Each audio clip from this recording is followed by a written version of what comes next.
গত পাঠে আমরা যেটা শ্রবণ করেছিলাম যে ভগবানকে ভগবতী কুন্তী দেবী স্বীকার করে নিয়েছেন যে তুমি হলে আমাদের ভগবান। আর মা কুন্তী কি করেছেন? ভগবানের চরণে পড়ে কাঁদতে লেগেছে। কমল নয়ন তুমি আর্ত হরি, হে দুঃখ ভঞ্জন বাকে বিহারী। এরূপ করে ভগবানের দিব্য স্তুতি করতে লাগে। ভগবান ভগবতী কুন্তীকে বলছে, ঋষি তুমি আজকে যেহেতু মেনে নিয়েছো যে আমি ভগবান, তাহলে এই ভগবান থেকে তুমি যা চাইবে তুমি আজকে চেয়ে নাও, আমি তোমাকে সব কিছু দিয়ে দেবো। ভগবতী কুন্তী কি বলছেন জানেন? ভগবতী কুন্তী বলছে, হে প্রভু, যদি দিতেই চাও তাহলে এই সংসারের সমস্ত দুঃখ, সমস্ত কষ্ট ইত্যাদি তুমি আমায় দিয়ে দাও। ভগবান বলছেন, পিসি তুমি একই বলছো? এই সংসারের জীব আমার থেকে সুখ চায়, বৈভব চায়, সম্পত্তি চায়, আর তুমি কিনা দুঃখ চাইছো। মা কুন্তী বলছে, হে গোবিন্দ, যদি দুঃখ না আসে জীবনে তাহলে তোমাকে ডাকতে ইচ্ছা করে। জীবনে যখন সুখ থাকে না তখন আমরা তোমাকে ভুলে যাই, যখন দুঃখে পড়ি তখনই তোমাকে শুধু আমাদের প্রাণ ভরে ডাকতে ইচ্ছা করে। ভগবান একদম দ্রবীভূত হয়ে গেলেন, আর ভগবান নিজের সিদ্ধান্তকে পরিবর্তন করে ফেললেন এবং কিছু সময়ের জন্য ভগবান হস্তিনাপুরেই রয়ে গেলেন। সেই হস্তিনাপুরে থাকা অবস্থায় একদিন ভগবান দেখছেন সবাই তো ঘুমিয়ে আছে, কিন্তু যুধিষ্ঠিরের চোখে ঘুম নেই। ভগবান তখন যুধিষ্ঠিরের কাছে গিয়ে দেখছেন যুধিষ্ঠির তাকিয়ে আছে, আর তাকিয়ে দেখে কি করছে? কাঁদছে বসে বসে।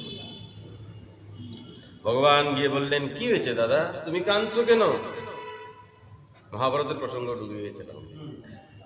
কি হয়েছে দাদা, তুমি কাঁদছো কেন? যুধিষ্ঠির বললেন, কি আর বলবো মধুসূদন, ভাবছি এই যুদ্ধ করে আমি কি পেলাম।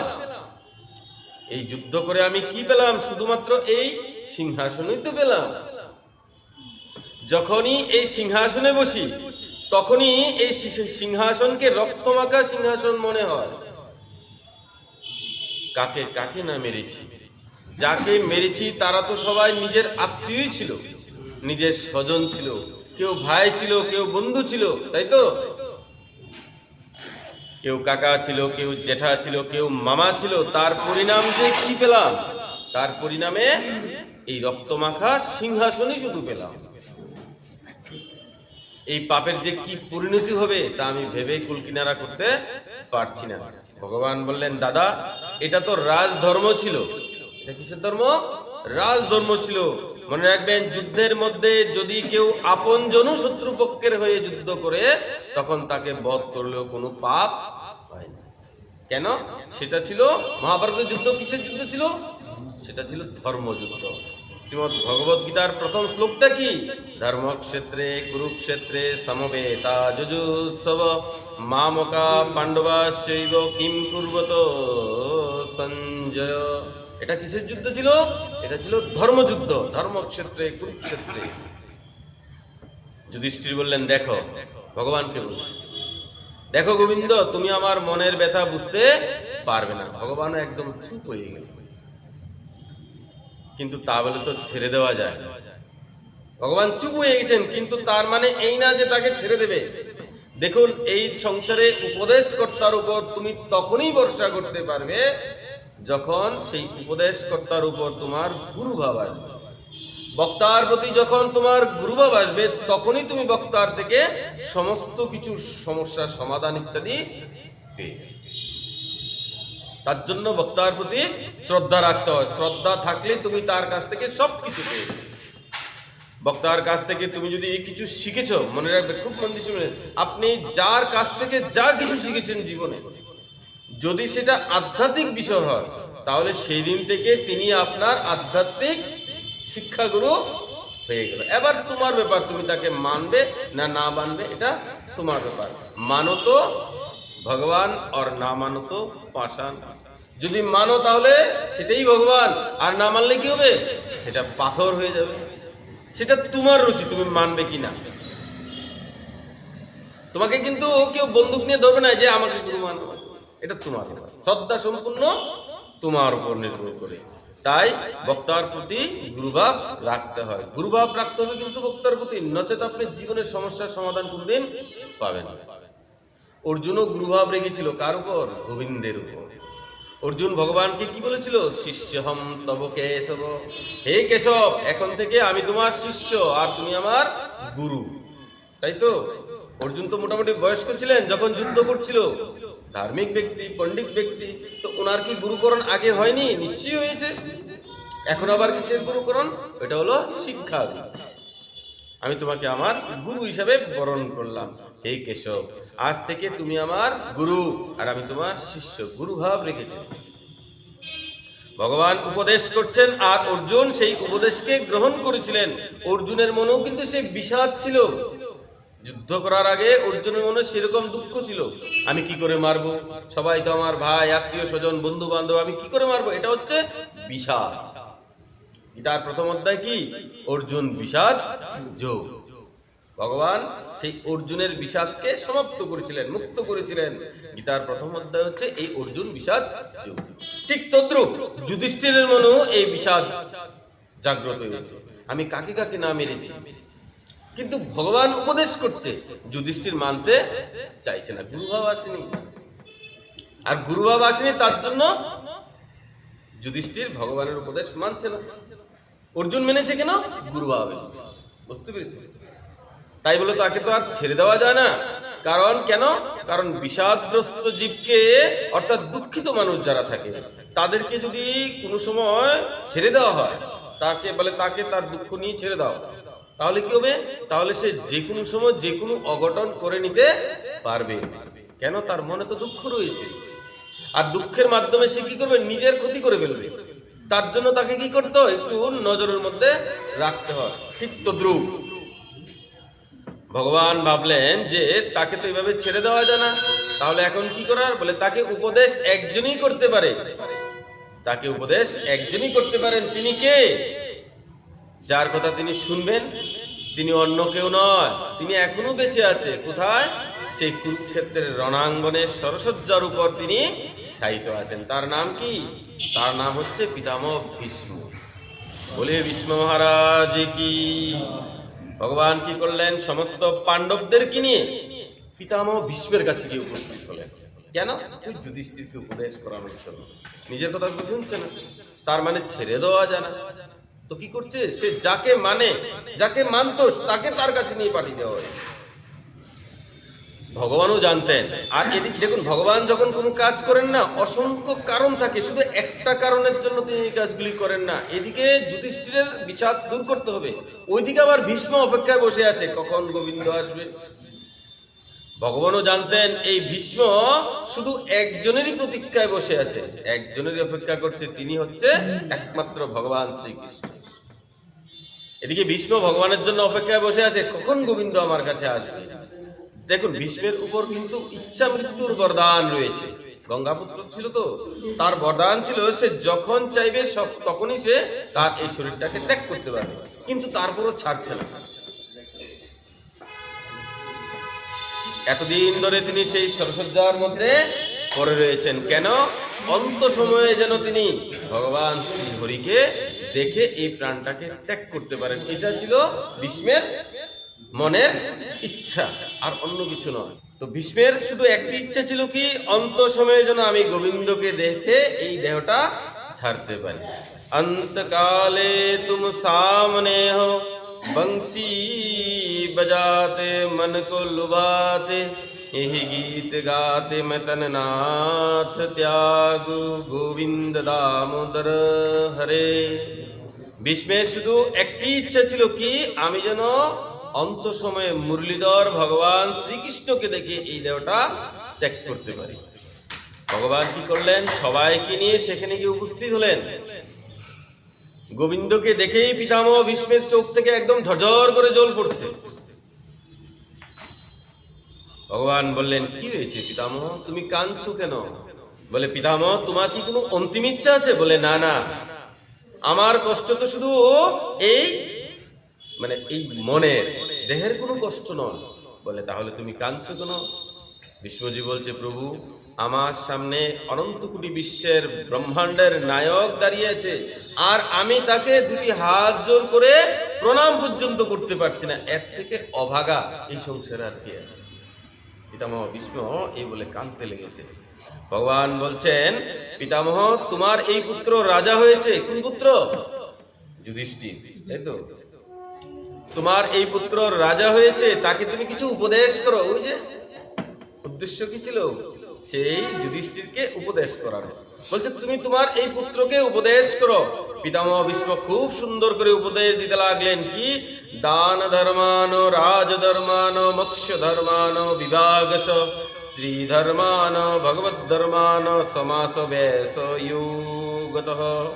পিতামহ ভীষ্ম সেই যুধিষ্ঠিরকে এই ধর্মের উপদেশ দিলেন। কি কি? দান ধর্ম, কি করে দান করতে হয়, এটার কিন্তু ধর্ম আছে, নিয়ম কানুন ইত্যাদি সবকিছু আছে, কি করে দান করতে হয়, কোনটা শ্রেষ্ঠ দান, কোনটা মানে ভালো উত্তম, কোনটা নিকৃষ্ট দান, এগুলি কিন্তু শাস্ত্রে বিধান রয়েছে। পিতামহ ভীষ্ম সেগুলি উপদেশ করছে। রাজধর্ম, রাজা হতে গেলে তোমাকে কি কি পালন করতে হবে ধর্ম, সেগুলির উপদেশ করছে। আর মুখ্য মুক্তি কি করে পাবে, স্ত্রী ধর্ম, স্ত্রীর সঙ্গে কি করে আচরণ করতে হয়, সংসার কি করে প্রতিপালন করতে হয়, এটার উপদেশ করছে। ভগবত ধর্ম মানে ভগবত ভক্তি কি করে প্রাপ্ত করতে হয়, সেটারও উপদেশ করেছেন। আর এই উপদেশ পেয়ে পিতামহ ভীষ্মের মন শান্ত হয়েছে। ভগবান বললেন, পিতামহ তোমার কোনো অন্তিম ইচ্ছা আছে? পিতামহ ভীষ্ম বললেন, হ্যাঁ আমার একটি অন্তিম ইচ্ছা আছে। বলে কি? বলে, হে প্রভু, আমি যেন তোমার সেই রূপ দর্শন করতে চাই। বলে কিসের রূপ? যে রূপে তুমি বংশী ধারণ করে বংশী বাদন করতে করতে গোপীদের সঙ্গে দিব্য রাসের লীলা করেছিলে, আমাকে সেই রূপের প্রয়োজন। আমি তোমার সেই ললিত রূপ, আমি তোমার সেই বৃন্দাবনের রূপকে দর্শন করতে চাই। বলে কেন? আমি তো তোমার সামনে সাক্ষাৎ দাঁড়িয়ে আছি। বলে প্রভু, এই ঐশ্বর্য রূপের মধ্যে, এই শঙ্খচক্র গদা পদ্মের মধ্যে আমার প্রেম আসে না। বুঝতে পেরেছ? এই শঙ্খচক্র গদা পদ্মধারী রূপের মধ্যে আমার প্রেম আসে না। ভগবান সঙ্গে সঙ্গে দিব্য সেই মুরলীধর রূপ ধারণ করেছেন। আহা, কি সুন্দর সেই রূপ। আর এদিকে কি হয়েছে? সূর্য মকর রাশিতে প্রবেশ করে গেছে। আর যখন সূর্য মকর রাশিতে প্রবেশ করে গেছে, ওইদিকে উত্তরায়ণ শুরু হয়ে গেছে। পিতামহ ভীষ্ম সেই দেহকে তখনই সেখানেই ত্যাগ করে দিলেন, দিব্য গোবিন্দের চরণে বিলীন হয়ে গেলেন। আর এটাকে ভীষ্মের মহাপ্রয়াণ বলা হয়েছে। অনেকে বলে যে ভীষ্ম নাকি স্বর্গ যাওয়ার জন্য হয়তো এই উত্তরায়ণের অপেক্ষায় ছিলেন। এটা একদম ভুল কথা। ভীষ্ম দ্বাদশ মহাজনের মধ্যে একজন, তিনি অনেক বড় পণ্ডিত। দ্বাদশ মহাজনের মধ্যে তাকে গণনা করা হয়। আর সে কিরকম? যে নাকি সবসময় তন্মন ধন দিয়ে একমাত্র ভগবান শ্রীকৃষ্ণকে ভজন করতো মনে মনে। উপর দিয়ে সে রাজার মতো থাকতো, কিন্তু সে একমাত্র মানে অনেক বড় ভগবত ভক্ত ছিল। আর ভগবত ভক্তের স্থান স্বর্গে হয় না। কোথায় কোথায় হয়? সেই ভগবত ধামে। হয় বৈকুণ্ঠ ধামে হবে, নয়তো হয় বৈকুণ্ঠ ধামে হবে, নয়তো গোলক বৃন্দাবন ধামে। স্বর্গে নয়, স্বর্গ তো একদম সাধারণ। আপনি পুণ্য করুন, আপনি স্বর্গে চলে যেতে পারবেন, কিন্তু ভগবত ধামে যাওয়া এত সহজ নয়। ভগবত ধামে যেতে গেলে তাকে ভগবত ভক্ত হতে হবে। এই প্রকার ভীষ্মের উপর ভগবান কৃপায় করে দ্বারকায় গমন করলেন। বলিয়ে ভক্তবৎসল ভগবান কি। ভগবান ভীষ্মের উপর কৃপা করে কোথায় চলে গেলেন? দ্বারকায় চলে গেলেন। ভগবান দ্বারকায় গমনের কিছু সময় পর উত্তরার গর্ভ থেকে খুব সুন্দর একটি পুত্রের জন্ম হয়েছে। বাচ্চার নাম রাখা হলো কি? কি নাম রাখা হয়েছে? তস্মা নামনা বিষ্ণুরাত ইতি লোকে বৃহৎস্রবা ভবিষ্যতি ন সন্দেহ মহাভাগবত মহান।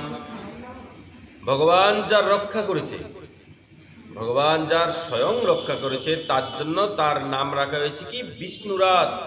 ভগবান বিষ্ণু যাকে রক্ষা করেছে, তার জন্য তার নাম রাখা হয়েছে বিষ্ণুরাত। কিন্তু আচার্যগণ পরবর্তী সময়ে এই সংসারে তার আরেকটি নাম রেখেছেন। আচার্যগণ বলছেন কি? এই বাচ্চা ভবিষ্যতে আরেকটি নতুন নামে পরিচিত হবে, আর সেই নাম হবে কি? পরীক্ষিত। সেই নতুন নাম হবে পরীক্ষিত। আর সেই হলেন রাজা পরীক্ষিত, যাকে শ্রী সুখদেব প্রভু দিব্য এই ভাগবতের কথা শ্রবণ করিয়েছিলেন। বলিয়ে পরীক্ষিত মহারাজ কি। এই হচ্ছে সেই যাকে শ্রী শুকদেব প্রভু ভাগবতের কথা শ্রবণ করিয়েছিলেন। শনকাদি ঋষিদের মনে একটি প্রশ্ন হলো, বলে এই পরীক্ষিত মহারাজ কে ছিলেন, আর এমন কি হয়েছিল যে রাজা পরীক্ষিতকে এই ভাগবত কথা শ্রবণ করাতে হয়েছে? এরকম কি ঘটনা হয়েছিল?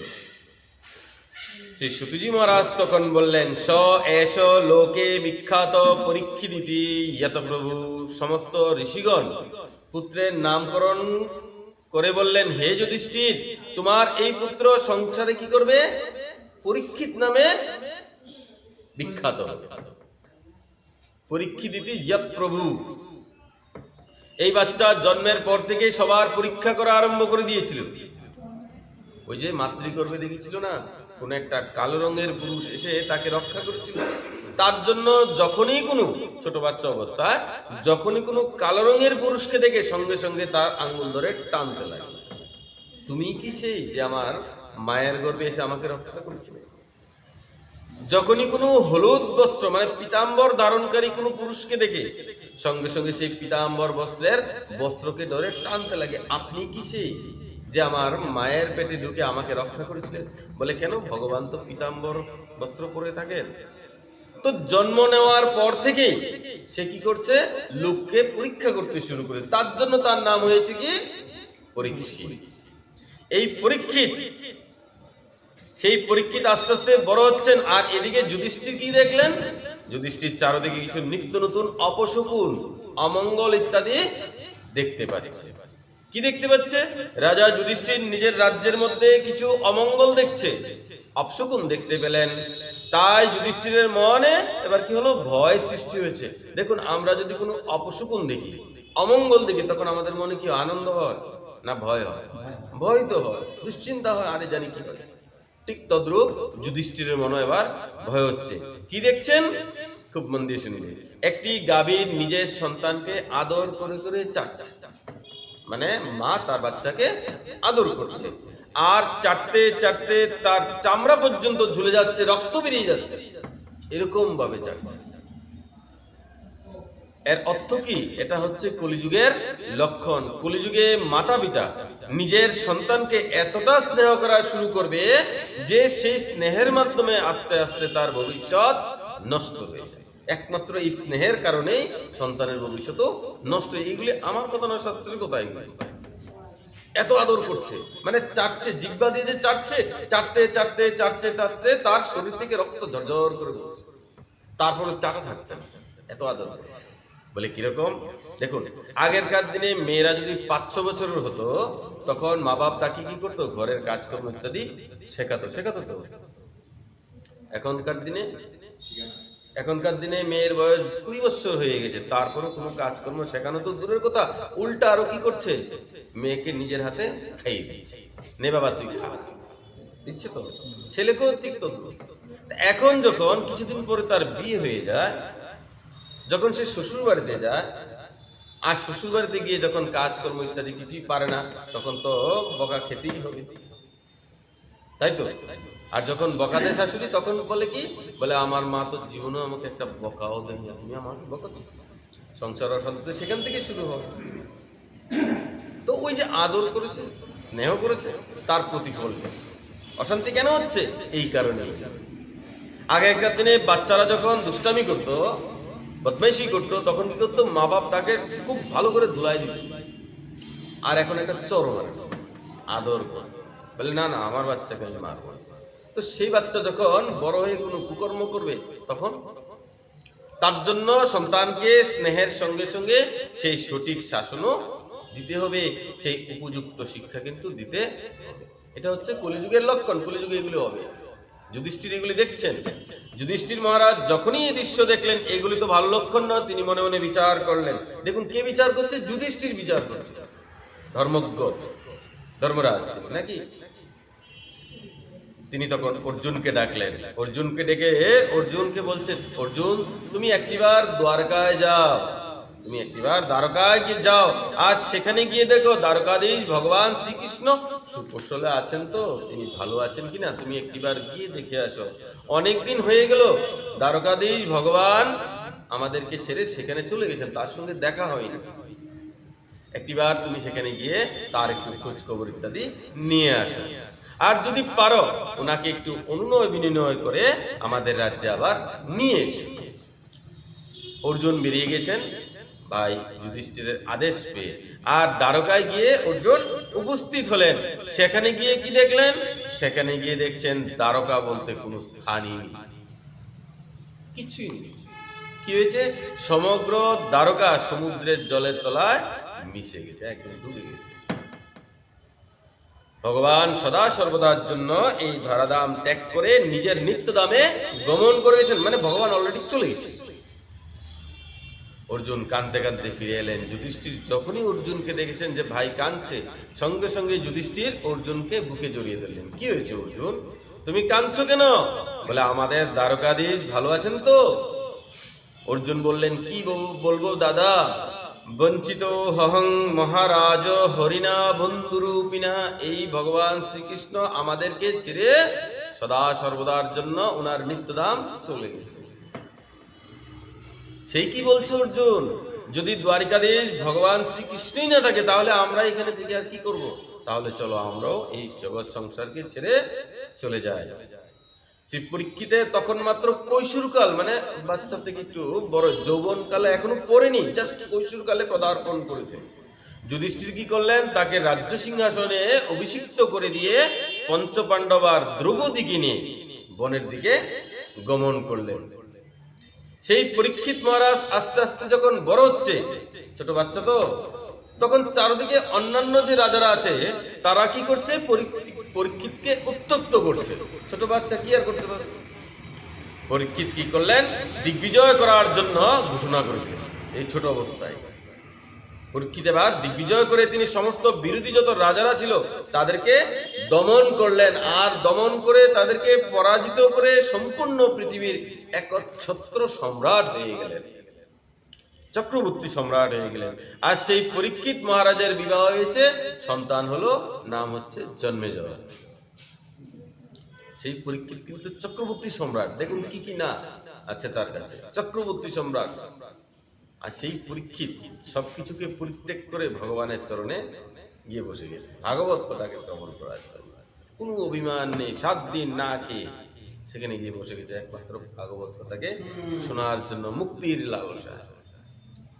একদিন রাজা পরীক্ষিত নিজের রাজ্যে ভ্রমণ করতে করতে হঠাৎ দেখলেন একটি গাভী আর একটি বৃষ, তারা বসে বসে খুব সুন্দর করে সৎসঙ্গ করছে, বার্তালাপ করছে। গাভীকে, গাভী মানে গোমাতা, আর বৃষ মানে কে? বৃষ মানে হচ্ছে ষাঁড়, পুরুষ গরু যেগুলিকে বলা। এই গোমাতা হলেন ভগবতী পৃথিবী, আর সেই বৃষ হলেন স্বয়ং ধর্মরাজ। তারা দুজনে বসে একসঙ্গে কি করছে? বার্তালাপ করছে, সৎসঙ্গ করছে। আর সেই বার্তালাপ কিরকম? একদম মানুষের মতো, মানুষের ভাষায় তারা কথা বলছে। পরীক্ষিত সেই কথার শব্দ শুনে সেখানে গিয়ে দাঁড়িয়ে গেলেন একটু আড়াল করে। আর বার্তালাপ কি চলছিল? সেখানে সেই বৃষ মাতা পৃথিবী মানে সেই গাভীকে প্রশ্ন করছে। কি প্রশ্ন করছেন? হে দেবী, তুমি হলে ধরণী, তুমি হলে ধরিত্রী, ভগবান বারবার তোমার উপর এসেই আবির্ভূত হন। ভগবান বারবার এই পৃথিবীতে আসেন, তো তুমি কি করে বুঝো যে কে ভগবান? কঠিন। তুমি কি করে বুঝো যে তিনি ভগবান? দেখুন এই সংসারে কিন্তু অনেকেই আসেন, কিন্তু তুমি কি করে বুঝো যে কে আসল আর কে নকল? দেখুন তুলসী একমাত্র গোবিন্দের চরণেই অর্পণ করা যায়, অন্যথা কারোর চরণে তুলসী অর্পণ করতে নেই, তাহলে কি হয়? অপরাধ হয়, দোষ হয়। তুলসী হচ্ছে ভগবতী, ভগবানের একমাত্র প্রিয়া, ভগবানের একদম অন্তরঙ্গ একটা প্রিয়া। ভগবান, এই তুলসী হচ্ছে ভগবানের স্ত্রী, ঠিক আছে? আরো সঠিক বলছি, ভগবানের স্ত্রী হচ্ছে এই তুলসী ভক্তি দেবী। এই তুলসীর আরাধনা করে কিন্তু ভগবতী রাধারানী গোবিন্দকে পেয়েছে। তুলসী কিন্তু কোনো সাধারণ জিনিস নয়। তো এই তুলসী একমাত্র ভগবানের চরণেই দেওয়া সম্ভব, নচেত অন্য কারোর চরণে যদি তুমি এই তুলসীকে অর্পণ করো তাহলে কি হবে? দোষ হবে। দোষ না, শুধু অপরাধ হবে। বলে কেন? দেখুন আমরা ভগবানকে মানি, তো যেহেতু ভগবান আমাদের পিতা, তাহলে উনি আমাদের মাতা। মাতা তো এখন তুমি ভগবানের স্ত্রীকে আমার জন্য তুমি মাতৃস্বরূপা, বুঝতে পেরেছো? এখন কোনো সাধক সে বলছে আমার পায়েও তুলসী পাতা দিতে পারো, বলতেই পারে। দেখুন, এইগুলি অজ্ঞানতার কারণে হয়। কেন? সেই সাধকের কাছেও গোবিন্দ কিন্তু ভগবান পিতা, বুঝলেন তো? আর সেই ভগবতী তুলসী ওনার কাছেও মাতৃস্বরূপা। এখন মা কি সেই সাধকের মানে সেই ভক্তের চরণের মধ্যে থাকবে? অপরাধ তো হবে, ওই দিক দিয়ে অপরাধ। তাহলে বেশি থেকে বেশি হলে তুমি তুলসীকে কি করতে পারবে? সেই তোমার যার উপরই শ্রদ্ধা তার কপালে মানে মস্তকে তুমি দিতে পারবে। আর বেশি থেকে বেশি হলে বুকের মধ্যে তুমি দিতে পারবে। কপালও দিতে, বুকে দিতেও অপরাধ হওয়ার সম্ভাবনা থাকে। বলে কিরকম? তুমি তো চিত্রপট মানে ফটোর মধ্যে দিচ্ছ। এখন ফটোর মধ্যে তুমি সকালবেলা টিপ দিয়ে লাগিয়ে দিলে, 1 ঘন্টা পরে এসে দেখলে কি সেই তুলসী জলের মাধ্যমে আস্তে আস্তে নিচে নিচে করতে করতে চরণের মধ্যে চলে এলো। তো অপরাধ কার হলো? তার জন্য কখনোই গুরুদেবকে বা যাকে হোক কখনোই কোনো সময় তুলসী চরণে অর্পণ করতে নেই। নিতান্ত যদি দিতে হয় তাহলে কপালে দেয়, মাথায় দেয়, মস্তকে। ঠিক আছে? তুলসী ছাড়া ভগবান কখনোই কোনো কিছু গ্রহণ করেন না। তুলসীকে সম্মান করতে হবে। তুলসীকে আমরা যখন সম্মান করব তখন সেই ভক্ত খুব তাড়াতাড়ি ভগবানের ভক্তে পরিণত হয়ে যায়। বলিয়ে তুলসী মাইয়া কি। তো তুমি কি করে বুঝো? তুমি কি করে বুঝো যে কে ভগবান আর কে ভগবান নয়? ভগবতী পৃথিবী খুব সুন্দর করে উত্তর দিচ্ছেন। হে ধর্মরাজ, ভগবান যখন এই ধরাধামে আসেন, তখন ভগবান যখন এই ধরাধামে অবতীর্ণ হন, তখন কাউকে তিনি বলতে যান না যে আমি ভগবান। ভগবান কোনদিন কাউকে বলেন না। কেন? অবতার নাহি কহে আমি অবতার, লক্ষণে করেন মুনিগণ তাহার বিচার। লক্ষণে মুনিগণ তার বিচার করে দেন যে ইনি ভগবান। বুঝতে পেরেছেন?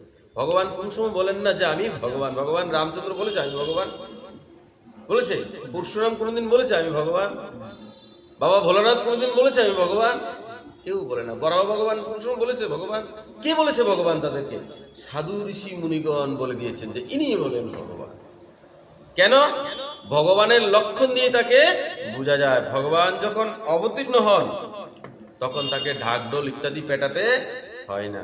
কেন? খুব মন দিয়ে শুনবেন। সূর্য যখন উদিত হয়, যখন সূর্য উঠে সকালে, তখন অন্ধ ব্যক্তিও বুঝতে পারে যে হ্যাঁ সূর্য উঠে গেছে, তাই তো? যে বুবা সেও বুঝতে পারে যে সূর্য উঠে গেছে, তাই তো? যে মূর্খ, যে জানে না কিচ্ছু, সেও বুঝতে পারে যে হ্যাঁ সূর্য উদিত হয়ে গেছে। কেন? এটা হচ্ছে লক্ষণ। যখন সূর্যটা উদিত হয় তখন কি হয়? সে দেখতে পাচ্ছে না, কিন্তু তার শরীরে তাপ লাগছে, সে বুঝতে পারে অনুভবের মাধ্যমে। তো মুনিগণও এভাবে অনুভবের মাধ্যমে বলে যান, লক্ষণের মাধ্যমে মহাপুরুষগণ বুঝে যায় যে ইনি হচ্ছেন ভগবান। তো ভগবানের লক্ষণ কি? এগুলো তো জানতে হবে। কি কি দেখলে আমরা বুঝতে পারবো যে তিনিই ভগবান? মনে রাখবে, ভগবানের মধ্যে 64টি গুণ রয়েছে। কয়টি? 64টি গুণ রয়েছে। কিছু আছে প্রাকৃত আর কিছু আছে অপ্রাকৃত। 39টি অপ্রাকৃত গুণ রয়েছে, যেগুলি সাধারণত সবার মধ্যে হয় না। সবার মধ্যে সেগুলি সাধারণত হয় না। কি কি? সত্যং, শৌচং, দয়া, ক্ষান্তি, ত্যাগ, সন্তোষ, আর্জবম, সমোদম, স্তপং, সম্যং, তিতিক্ষোপরতি সুতম। সত্য, শৌচ, পবিত্রতা, দয়া, ক্ষমা, ত্যাগ, সন্তোষ, সরলতা, সম, দম, তপ, সমতা, তিতিক্ষা, জ্ঞান, উপরতি, শাস্ত্রবিচার, বৈরাগ্য, ঐশ্বর্য, বীরত্ব, তেজ, বল, স্মৃতি, স্বাধীনতা, কৌশল্য, কান্তি, ধৈর্য, কোমলতা, নির্ভীকতা, বিনয়, শীল, সাহস, উৎসাহ, বল, সৌভাগ্য, আর কি? গম্ভীরতা, স্থৈর্য, আস্তিক্য, কীর্তি, গৌরব আর নিরহংকারিতা। এইগুলি হচ্ছে ভগবানের গুণ। এই গুণগুলি সহসা কারোর মধ্যে দেখা যায় না। আর এইগুলি হচ্ছে ভগবানের লক্ষণ। এই লক্ষণগুলি যার মধ্যে থাকবে বুঝে যাবে যে তিনি হচ্ছেন ভগবান। খুব সুন্দর দুজনের মধ্যে সৎসঙ্গ চলছে, আর তখন সেখানে একজন কালো রঙের পুরুষ খুব সুন্দর করে সেজে গুজে এখানে এসে সেই বিষয়টাকে মারতে লেগেছে। যে পুরুষ যে মানে পুরুষ যে গরুটা ছিল তাকে মারতে লেগেছে। আর যখনই মারতে লেগেছে, পরীক্ষিত দেখলেন সেই বিষয়টিকে যখন মারতে লেগেছে, সেই বিষয়টি তার যে 4টি পা আছে, 4টি পায়ের মধ্যে 3টি পা অলরেডি ভাঙা, মানে মারতে মারতে ভেঙে দিয়েছে। শুধু একটি চরণ তার বাকি রয়েছে।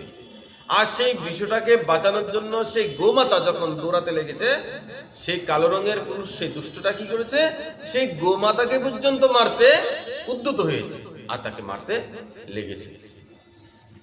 এই দৃশ্য দেখে মহারাজ পরীক্ষিত একদম রেগে গেলেন, সঙ্গে সঙ্গে তলোয়ার বের করে নিলেন। একে এক্ষুনি মেরে ফেলবো, একে এক্ষুনি মেরে ফেলবো। যখনই তলোয়ার বের করেছে, সেই কালো রঙের পুরুষ সঙ্গে সঙ্গে সেই পরীক্ষিত মহারাজের চরণে পড়ে এবার কাঁদতে লেগেছেন, ত্রাহিমাম ত্রাহিমাম, হে মহারাজ ত্রাহিমাম, আমি আপনার শরণাপন্ন, আপনি আমায় ক্ষমা করুন। সেই কালো রঙের পুরুষ এবার পরীক্ষিতের চরণে পড়ে কাঁদতে লেগেছে, আমায় ক্ষমা করুন, আমার অপরাধ হয়ে গেছে। পরীক্ষিত মহারাজ বললেন, দুষ্ট, তোর এত বড় দুঃসাহস, তুই আমার রাজ্যে এসে আমারই সামনে নিরীহ পশুদের উপর অত্যাচার করছিস, তোকে আমি এক্ষুনি বধ করে ফেলবো। তখন সে উত্তর দিচ্ছে, কি করব মহারাজ, আমি তো থাকতে পারি না। আমার সামনে যখন কেউ সৎসঙ্গ করে, আমার সামনে যখন কেউ হরিকথা বলে, তখন আমি আর সহ্য করতে পারি না। আচ্ছা, তুই এত বড় দুষ্ট, তোমার নাম কি? সেই পরীক্ষিত মহারাজ সেই দুষ্টকে বলছে, সে নিজের পরিচয় দিল, আমি হলাম কলি, আমি হলাম কলি। সেই পরীক্ষিত মহারাজ বলছে, ও আচ্ছা, তাহলে তুমি সেই কলি। সেই কলিকে, এই যে কলিযুগ, তাহলে তুমি সেই কলি। তার মানে কি, এই যে এতক্ষণ যে মানে যা বললাম, এগুলি কিসের লক্ষণ? এগুলি হচ্ছে কলিযুগের ধর্ম, কলিযুগের লক্ষণ। মানুষের মধ্যে সত্য, সহজ এগুলি যে নেই, কেন? কারণ প্রত্যেকটা মানুষের শরীরের মধ্যে এই কলি এসে প্রবেশ করেছে, বাসা বেঁধে রেখেছে। এখন তুমি যতই ধর্ম করতে চাও না কেন, কলি তোমাকে বাধা দেবেনি দেবে, কারণ তুমি কলির দাসত্ব স্বীকার করে ফেলেছো। আমরা সবাই, আমাদের ভজনে মন আসে না কেন? ওই যে কলি বলে, না না করিস না, করিস না। অনেক সময় দেখবেন অনেক ভক্তরা জিজ্ঞেস করে যে, মহারাজ একটি কথা বলুন, যারা ধর্ম করে, যারা ধর্মকর্ম করে, যারা ভজন সাধন করে, তাদের জীবনে এত দুঃখ আসে কেন? দুঃখ কিন্তু সবার জীবনে আসে, কিন্তু যারা ভজন সাধন করে তাদের জীবনে দুঃখ বেশি আসে। তার উত্তর হচ্ছে এটা, এটা হচ্ছে কলির লক্ষণ। কলিযুগে যে যত সাধন করবে, কলিযুগে যে যত ভজন করবে, মনে রাখবে কলি ততই তাদেরকে বাধা প্রদান করবে। তুমি যদি সাধন ভজন না করো, কলি তোমাকে কিছু করবে, তুমি আরামসে দিন কাটাতে পারবে। বুঝতে পেরেছো? তার জন্য সময় দেখো না, বলে সে তো ভজন করে না, সাধন করে না, ভগবানের ভক্তি করে না, তার দেখি সব একদম উন্নতি হচ্ছে। আর বেচারা সারাদিন হরিনাম করে, তার ঘরের মধ্যে খাওয়ার জন্য একটু চাল হলো, কে এনে দেবে তোমাকে? তোমাকে যদি কেউ চাল এনেও দিতেও চায় না, ওই কলি তাকে রাস্তার মধ্যে আটকে দেবে, বলে যাস না, সে চরিত্র খারাপ, যাস না, বাধা দেবে, তোমাকে অভুক্ত রাখবে। কেন? যেন কলি কি চায়? কলি হলো, দেখুন, কলি হচ্ছে দুষ্ট। এই সংসারে যে যেমন হয়, সে সবাইকে সেরকমই বানাতে চায়। তো যে চুর হয়, সে সবাইকে কি বানাতে চায়? বলে চুর আমার মতো সবাই হয়ে যাক। বলে তাহলে কি হবে? বলে অ্যাভেলেবেল হবে, সংগঠন বাড়বে, তো একা একা যেতে হবে না। এখন চুর যদি ভাবে যে আমরা হলাম দুইজন, এখন যদি দুজনে যায় তাহলে ধরাত পড়লে তো মার খেতে হবে। এখন আমরা যদি 100 জন হতাম, তাহলে উল্টা মারতে পারতাম, তাই তো? যে নেশাখুর হয়, সে কি চায়? বলে সবাই যেন নেশাখুর হয়ে যায়। বলে কি হবে? বলে যখন আমার কাছে না থাকবে, তখন তার থেকে নিয়ে খেতে পারবো। এই সংসারে যে যেরকম হয়, সে সবাইকে সেরকমই বানাতে চায়। আর সাধু কি চায়? বলে সবাই যেন সাধু হয়ে যায়। বলে কেন? সবাই সাধু হয়ে গেলে ভজন সাধন করতে সুবিধা হবে, কীর্তন করতে সুবিধা হবে। যে যেরকম হয়, সে সেরকমই হয়ে যায়। যেমন সঙ্গ হবে, তেমনি কিন্তু আমাদের রঙ্গ হবে। মনে রাখবেন, আপনি যার সঙ্গ করবেন, আপনার স্বভাবটাও ঠিক তার মতোই আস্তে আস্তে আস্তে আস্তে হয়ে যাবে। বুঝতে পারবেন না, একটু একটু করে পরিবর্তন আপনার মধ্যে, আমাদের মধ্যে এগুলি আসতে থাকে। তো কলিও কিন্তু এটা চায়, সবাই যেন পাপী হয়ে যায়, সবাই যেন অনাচারী হয়ে যায়, সবাই যেন দুরাচারী হয়ে যায়। সবাই যদি ধর্ম করে, সবাই যদি কর্ম করে, তাহলে কি হবে? তাহলে কলির দল আস্তে আস্তে খালি হয়ে যাবে, মানে হালকা হয়ে যাবে। তো দল যদি হালকা হয়ে যায়, তো কলি কার উপর শাসন করবে? তার জন্য কি করে? কলি এই ভক্তদের সবসময় শুধু কষ্ট দিতে থাকে। একটা কষ্ট দিয়ে শান্ত হয় না, আরেকটা সঙ্গে সঙ্গে দিয়ে দেয়। বলে ভজন করবি, করাচ্ছি তোকে, আরেকটা দিতে, আরেকটা দিতে। কেন? যেন সে এই কষ্ট পেয়ে ভগবানকেই ভুলে যায় আর কলিকে আবার আপন করবে। বুঝলেন তো? এটা হচ্ছে কলির লক্ষণ। মহারাজ পরীক্ষিত বললেন, এক্ষুনি তুমি আমার রাজ্য থেকে বেরিয়ে যাও, কারণ এটা তো ভালো জিনিস না। এক্ষুনি তুমি আমার রাজ্য থেকে বেরিয়ে যাও। কলি বলল, প্রভু আমি যাব কোথায়? আমি যাব কোথায়? যখন থেকে ভগবান শ্রীকৃষ্ণ এই ধরাধামকে ত্যাগ করেছেন সেদিন থেকে আমার যুগ শুরু হয়ে গেছে। দ্রাপর শেষ হয়ে কলি স্টার্ট হয়ে গেছে, আর সেদিন থেকে আমার যুগও শুরু হয়ে গেছে, কলিযুগ আরম্ভ হয়েছে। আর সম্পূর্ণ পৃথিবী তো আপনারই রাজত্ব। দেখুন মহারাজ পরীক্ষিত সম্পূর্ণ পৃথিবীর রাজা। এই যে আমেরিকার নামটাম শোনো না, এইগুলি নিয়ে যত কিছু আছে, যত সমস্ত দেশ আছে, সম্পূর্ণ পৃথিবীর রাজাকে মহারাজ পরীক্ষিত।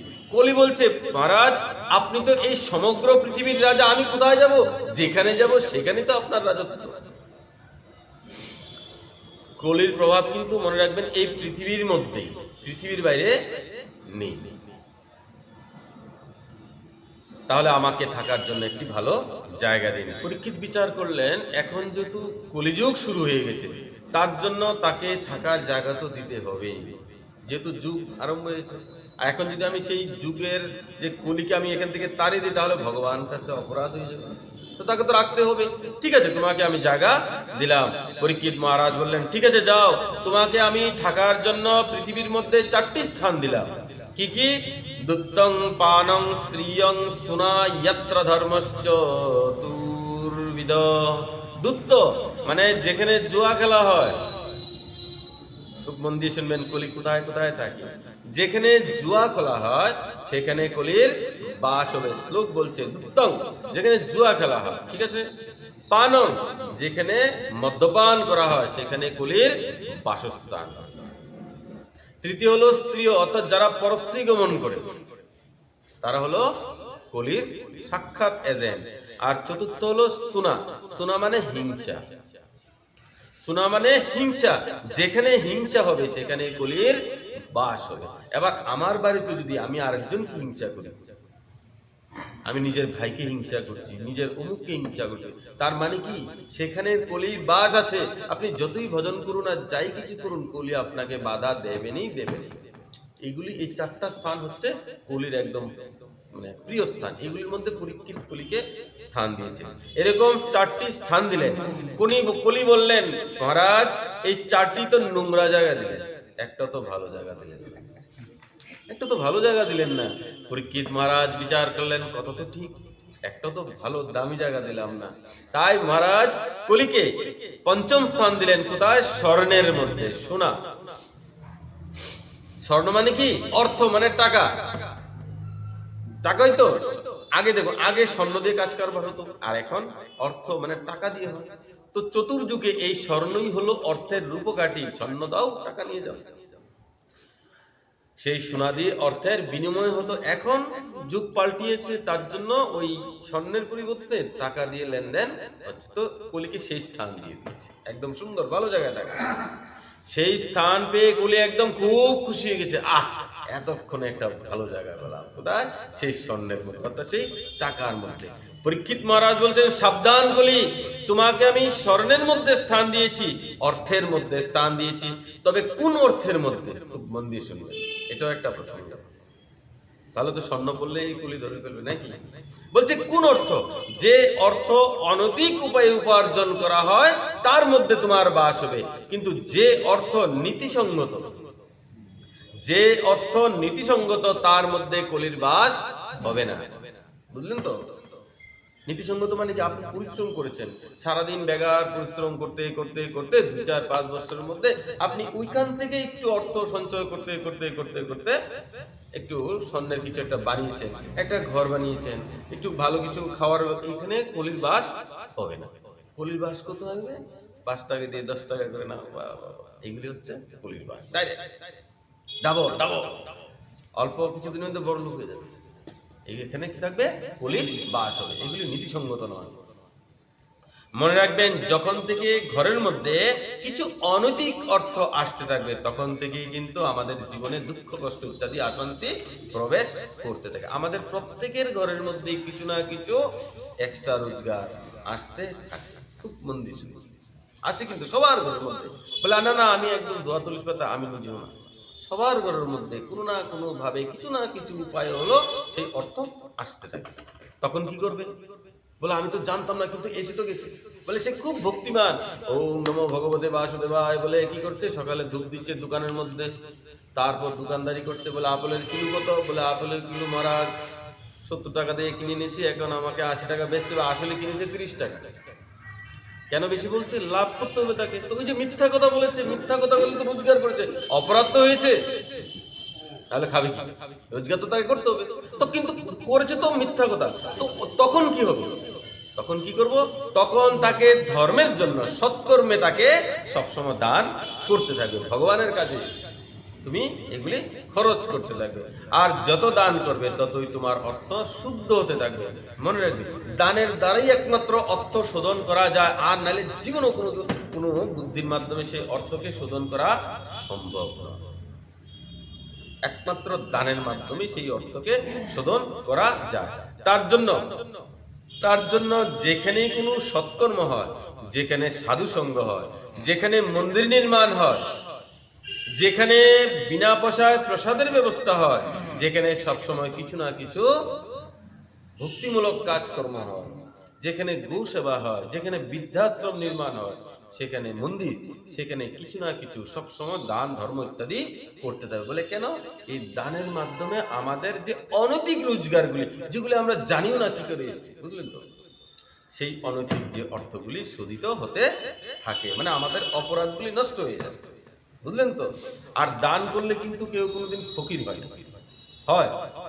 দানে কোনোদিন কেউ ভিখারি হতে শুনেছেন? দান করলে কেউ কোনোদিন ভিখারি হয় না।